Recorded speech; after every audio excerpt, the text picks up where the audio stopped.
નમસ્કાર મિત્રો મહત્વની હેડલાઇન્સ ઉપર નજર નાખીએ તો અમેરિકા અને ચીન વેપાર યુદ્ધ ભારત માટે ખતરો બની ચૂક્યો છે ત્યારે વાત થશે પીએમ મોદીની હરિયાણા મુલાકાત, મોટી ભેટ આપવાનું આયોજન. ત્યારે આગળ વાત થશે ગર્લફ્રેન્ડનો હાથ પકડીને ફિલ્મ ફેસ્ટિવલમાં પહોંચ્યો આમિર ખાન. ત્યારે આગળ વાત થશે બાંગ્લાદેશે ઇઝરાયલની મુસાફરી પર પ્રતિબંધ મૂકી દીધો છે. આગળ વાત થશે ભાગેડુ મેહુલ ચોકસીની ધરપકડ કરવામાં આવી છે. ત્યારે વાત થશે રાજ્યમાં કાળઝાળ ગરમીનો પ્રકોપ યથાવત જોવા મળ્યો છે. આગળ વાત થશે દીકરાએ પોતાના જ ઘરમાં કરી છે ₹7 લાખના દાગીનાની ચોરી. વાત છે ભરૂચની. આગળ વાત થશે ગરમીનો કહેર, 9 જિલ્લામાં તાપમાન 40 ડિગ્રીથી વધારે જોવા મળ્યું છે. ત્યારે વાત થશે ફ્લેટમાં રહેવું મોંઘું થયું, સરકારે લોડ લીધા છે મોટા નિર્ણયો. આગળ વાત થશે સુરતમાં 4 વાહનો વચ્ચે ગંભીર અકસ્માત, જેમાં એકને જોરદાર ઈજા થઈ છે. ત્યારે આગળ વાત થશે પ્રિન્સિપાલે દિવાલ ઉપર લગાવ્યું હતું ગોબર, કારણ કે તેનાથી ઠંડક મળી રહે છે. મિત્રો અન્ય મહત્વના સમાચારની વાત થશે તો ભારતે સ્ટાર વોર્સ જેવો સ્વદેશી લેસર હથિયાર બનાવ્યું છે. આગળ વાત થશે પીએમ મોદી અને રાષ્ટ્રપતિ આંબેડકરને શ્રદ્ધાંજલિ અર્પણ કરી છે. ત્યારે વાત થશે આદિવાસી બાળકોની તસ્કરી કરતી ગેંગ અંતે ઝડપાઈ ગઈ છે. હવે મિત્રો સમાચારો વિસ્તારથી. ગુજરાતના આદિવાસી વિસ્તારોમાંથી બાળકો ચોરીનું રેકેટ ઝડપાયું છે, જેમાં બાળકોને ચોરીને દિલ્હીમાં વેચવામાં આવતા હતા. દિલ્હી પોલીસે આંતરરાજ્ય માનવ તસ્કરી કરતી ગેંગને ઝડપી પાડી છે. ગેંગના 3 સાગરીત ઝડપાયા છે, તેમજ લીડર સરોજ હાલમાં ફરાર છે. પોલીસને માનવ તસ્કર ગેંગ પાસેથી એક બાળક મળ્યું હતું. અત્યાર સુધીમાં 30થી વધુ બાળકો વેચ્યા હોવાનો ઘટસ્ફોટ થયો છે. મિત્રો અન્ય મહત્વના સમાચારની વાત કરીએ તો પીએમ મોદી અને રાષ્ટ્રપતિ આંબેડકરને શ્રદ્ધાંજલિ અર્પણ કરી છે. આંબેડકર જયંતિ નિમિત્તે પ્રધાનમંત્રી નરેન્દ્રભાઈ મોદીએ સંસદ સંકુલમાં પ્રેરણા સ્થળ ખાતે ડૉક્ટર ભીમરાવ આંબેડકર સાહેબને શ્રદ્ધાંજલિ અર્પણ કરી હતી. તો રાષ્ટ્રપતિ, ઉપરાષ્ટ્રપતિ, લોકસભાના અધ્યક્ષ ઓમ બિરલા, કેન્દ્રીય મંત્રી અને ભાજપ પ્રમુખ જેપી નડ્ડા સહિત લોકો સંકુલ પરિસરમાં પહોંચ્યા હતા, જ્યાં તેમણે બાબા સાહેબને શ્રદ્ધાંજલિ અર્પી હતી. મિત્રો અન્ય મહત્વના સમાચારની વાત કરીએ તો ભારતે સ્ટાર વોર્સ જેવું સ્વદેશી લેસર હથિયાર બનાવ્યું. ભારતે 30 કિલોવોટની લેસર આધારિત ડાયરેક્ટેડ એનર્જી વેપન સિસ્ટમનું સફળતાપૂર્વક પરીક્ષણ કર્યું, જે દુશ્મનોના ફિક્સ વિંગ ડ્રોન, સ્વાર્મ ડ્રોન, મિસાઇલો અને સર્વેલન્સ સેન્સરને સેંકડોમાં નષ્ટ કરી શકે છે. ડીઆરડીઓના ચેરમેન સમીર વી કામતે કહ્યું છે કે આ તો માત્ર શરૂઆત છે. ડીઆરડીઓ ઘણી ટેકનોલોજી ઉપર કામ કરી રહ્યું છે. અત્યાર સુધીમાં આ સિસ્ટમ ફક્ત અમેરિકા, ચીન, ઇઝરાયલ અને રશિયા જેવા દેશો પાસે જ હતી. મિત્રો અન્ય મહત્વના સમાચારની વાત કરીએ તો પ્રિન્સિપાલે દિવાલ પર લગાવ્યું ગોબર.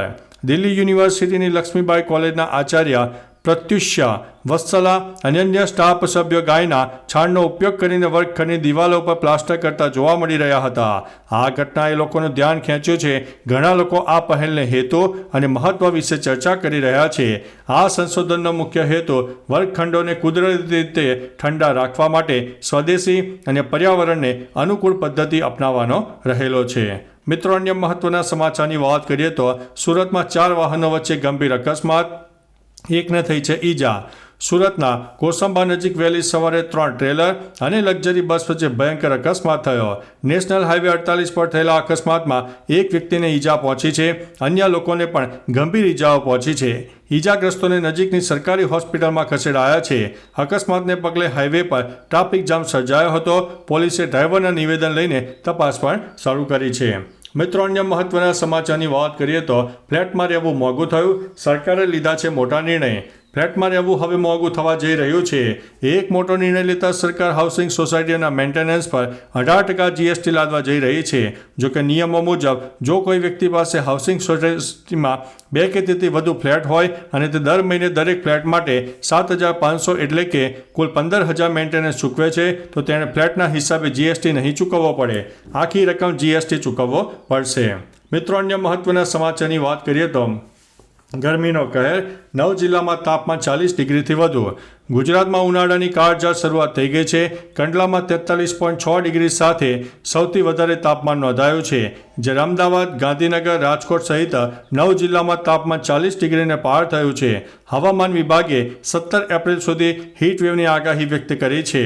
ખાસ કરીને સૌરાષ્ટ્ર અને કચ્છ માટે ચેતવણી આપવામાં આવી છે. લોકોને સાવચેત રહેવાની પણ અપીલ કરી છે.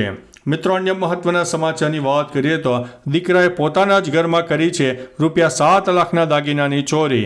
ભરૂચમાં કોર્ટે નજીક આવેલ રામનગર સોસાયટીમાં ચોંકાવનારો કિસ્સો સામે આવ્યો છે. ઘરમાંથી ₹7 લાખના દાગીનાની ચોરી થઈ હોવાની ફરિયાદ થતાં પોલીસે તપાસ હાથ ધરી હતી. પોલીસની તપાસમાં ફરિયાદીના દીકરાએ જ પોતાના ઘરમાંથી ₹7 લાખના દાગીનાની ચોરી કરીને પડોશીને ગીરવે મૂક્યા હોવાનો ઘટસ્ફોટ થયો છે. આ મામલે પોલીસે આગળની કાર્યવાહી હાથ ધરી છે. મિત્રો અન્ય મહત્વના સમાચારની વાત કરીએ તો રાજ્યમાં કાળઝાળ ગરમીનો પ્રકોપ યથાવત. રાજ્યમાં કાળઝાળ ગરમીનો પ્રકોપ યથાવત છે ત્યારે આ વખતે સૌથી વધારે ગરમી પડવાની પણ આગાહી કરવામાં આવી છે. જોકે હાલ એપ્રિલમાં જ રાજ્યના કંડલામાં સૌથી વધુ તાપમાન 43.6 ડિગ્રી નોંધાયું છે. રાજ્યના 9 જિલ્લાઓમાં તાપમાન 40 ડિગ્રીને પાર થયું છે. રાજ્યમાં 13 થી 17 એપ્રિલ સુધી હીટવેવની આગાહી કરવામાં આવી છે. તો સૌરાષ્ટ્ર અને કચ્છમાં હીટવેવની આગાહી પણ કરવામાં આવી છે. મિત્રો અન્ય મહત્વના સમાચારની વાત કરીએ તો ભાગેડુ મેહુલ ચોકસીની ધરપકડ. ભાગેડુ હીરા ઉદ્યોગપતિ મેહુલ ચોકસીની બેલ્જિયમ પોલીસે ધરપકડ કરી છે. તે 13,500 કરોડ રૂપિયાના PNB કૌભાંડના મુખ્ય આરોપીઓમાંનો એક છે. ભારતની અપીલ પર ચોકસીની ધરપકડ કરવામાં આવી છે. તે જાન્યુઆરી 2018માં ભારતમાંથી ભાગી ગયો હતો. હવે ચોકસીને ભારત લાવવાના પ્રયાસો પણ તેજ થઈ રહ્યા છે. મિત્રો અન્ય મહત્વના સમાચારની વાત કરીએ તો બાંગ્લાદેશે ઇઝરાયલની મુસાફરી ઉપર પ્રતિબંધ મૂક્યો છે. બાંગ્લાદેશ સરકારે તેના નાગરિકોની ઇઝરાયલની મુસાફરી ઉપર પ્રતિબંધ મૂક્યો છે. યુનુસના નેતૃત્વ હેઠળ વચગાળાની સરકારે પોતાના પાસપોર્ટ ઉપર લખવાનું શરૂ કર્યું છે કે આ પાસપોર્ટ ઇઝરાયલ સિવાય વિશ્વના તમામ દેશો માટે માન્ય છે. 2021માં શેખ હસીના સરકારે બાંગ્લાદેશમાં પાસપોર્ટમાંથી આ સજા દૂર કરી હતી. ગાઝામાં ઇઝરાયલ દ્વારા થતા હુમલાઓને કારણે બાંગ્લાદેશમાં ઇઝરાયલ વિરુદ્ધ પ્રદર્શનો થઈ રહ્યા છે. મિત્રો અન્ય મહત્વના સમાચારની વાત કરીએ તો ગર્લફ્રેન્ડનો હાથ પકડીને ફિલ્મ ફેસ્ટિવલમાં પહોંચ્યો આમિર ખાન. આમિર ખાન તેની નવી ગર્લફ્રેન્ડ ગૌરી સ્પ્રેટે સાથે પહેલીવાર જાહેરમાં દેખાયો. બંને મકાઉ ઇન્ટરનેશનલ કોમેડી ફિલ્મ ફેસ્ટિવલમાં સાથે પહોંચ્યા હતા, જેનો વિડીયો વાયરલ થયો હતો. જોઈને એવું લાગે છે કે બંને વચ્ચે ખૂબ જ મજબૂત બોન્ડિંગ છે. કાર્યક્રમ દરમિયાન આર્મીએ એક સેકન્ડ માટે પણ ગૌરીનો હાથ છોડ્યો નહીં. એક યુઝર્સે કમેન્ટ કરી કે આપણે ટૂંક સમયમાં લગ્નના સમાચાર મળવાના છે. મિત્રો અન્ય મહત્વના સમાચારની વાત કરીએ તો PM મોદીની હરિયાણા મુલાકાત, મોટી ભેટ આપવાની આયોજન છે. PM મોદીએ બાબા સાહેબ આંબેડકરની જન્મ જયંતિ નિમિત્તે હરિયાણાની મુલાકાત લીધી. પ્રધાનમંત્રી ત્યાં અનેક વિકાસ કાર્યોનો શુભારંભ કર્યો.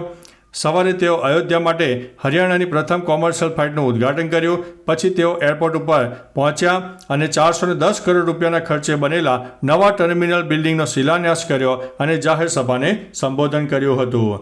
મિત્રો અન્ય મહત્વના સમાચારની વાત કરીએ તો અમેરિકા ચીન વેપાર યુદ્ધ ભારત માટે ખતરો માનવામાં આવી રહ્યું છે. અમેરિકાની નવી વેપાર નીતિને લઈને ફરી એકવાર સમગ્ર વિશ્વમાં હલચલ ચાલી રહી છે. ટ્રમ્પ વહીવટીતંત્રના તાજેતરના ટેરિફ નિર્ણયોને એશિયાના દેશો તેમજ ભારત માટે ચિંતા વધારી છે.